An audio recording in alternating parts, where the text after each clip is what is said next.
José Luis Rodriguez Zapatero has spoken to Al Jazeera. He said the international community should consider ways to help rebuild the emerging new democracies in the region. Debemos esperar. Parece una cifra muy elevada. We will have to wait and see how the situation in Libya develops and if the regime holds up or if there is a rush towards change. And we need to wait and see what capacity towards recovery countries like Tunisia have.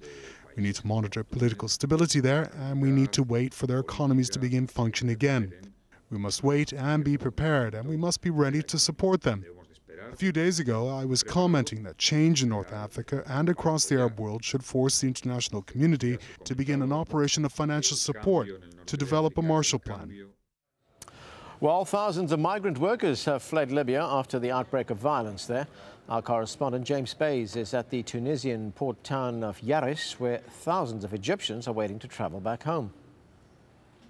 They are carrying all their belongings on their backs. These are Egyptians who made their way out of Libya. Many of them have been stuck in the border area for days. Finally, they're able to leave on this Egyptian naval vessel. This is the Shalatain, the first of 4 Egyptian Navy ships which will be coming here in the next few days. Egyptians also going out by air, but many are still stuck in the border area and they're pretty angry. We heard them chanting earlier on that they wanted help from their government and they weren't having enough help from their government in the last few days. The problem the Tunisian authorities face is that slowly people are leaving, but more seem to still be arriving from Libya. The United Nations chief humanitarian official says up to 100,000 people have now fled Libya. For more on that, let's go back to Jane Dutton in Washington. Jane?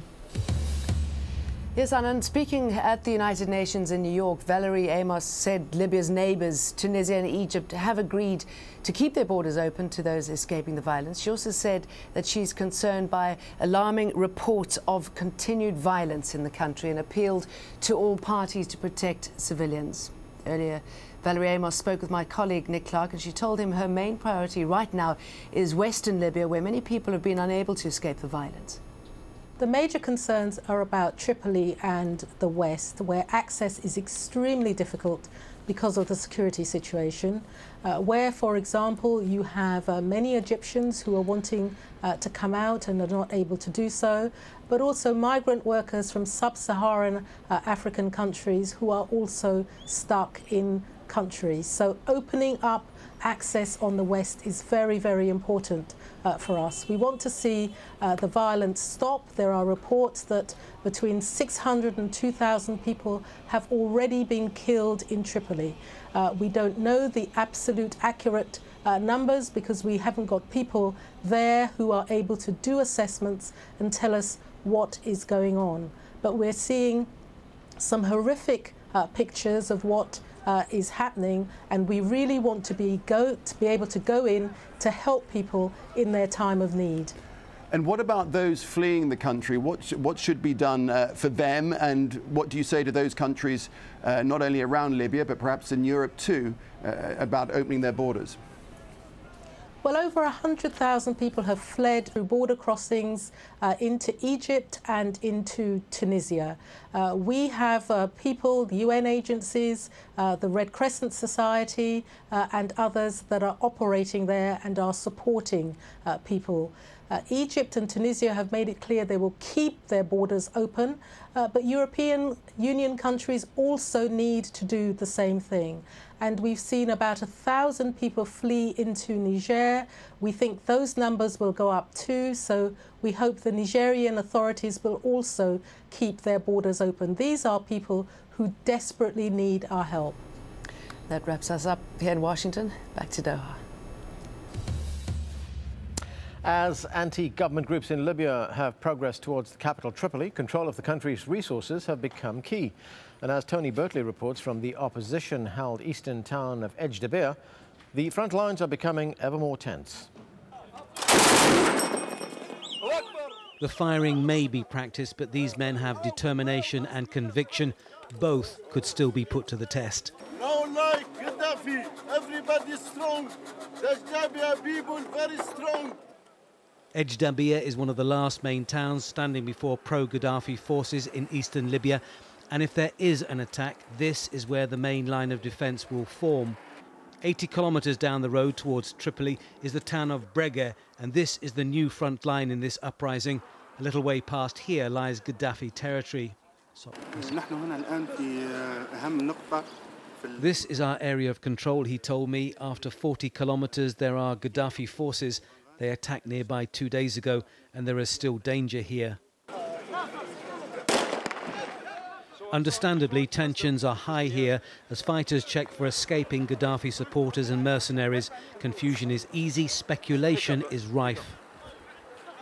The threat is real as Brega is strategically important, controlling the main road to Benghazi and also one of the country's biggest oil and gas installations. The state-owned SERT facility processed thousands of barrels of oil a day from the nearby fields. Now, like all the country's oil fields, it is in the hands of the opposition, but they are worried. There are fears that in a final act of retribution, Gaddafi will do what Saddam did in Kuwait in the first Gulf War 20 years ago and set the oil installations and the oil fields ablaze. Oil will be the lifeline for the new Libya, but in the old Libya, relatively few ordinary people benefited from the huge wealth it generated. For a seemingly rich oil-producing country, Libya in the countryside has few trappings of wealth. In Libya, the petrol wealth doesn't reach the people. It's spent directly on Gaddafi and the people around him. Libya was making around $150 million a day from oil. It's hard to see any of that in AlJazeera, which is now suffering from a shortage of food and medicine. A walk through the local hospital tells the story. It serves 250,000 people, covering an area of 1,000 square kilometres. It manages on a budget of less than 5% of what is needed and survives through handouts and donations. People maybe died because of shortening happened here. And many of people go to Egypt and Tunisia to treat it there because of no facility enough to cover. There is much to put right in Libya, much that the people need. But what they need most now is their leader to go. Tony Bertley, AlJazeera, AlJazeera, Eastern Libya. Now back to our top story, the uprising in Libya. In recent days, the country's leader, Muammar Gaddafi, has been deserted by several top-ranking officials and diplomats. Well, now his nurse has left him as well. The 38-year-old Ukrainian was said to have had a close relationship with the Libyan leader, but as Neve Barker reports, she's now returned home. Returning to Ukraine after 9 years at Gaddafi's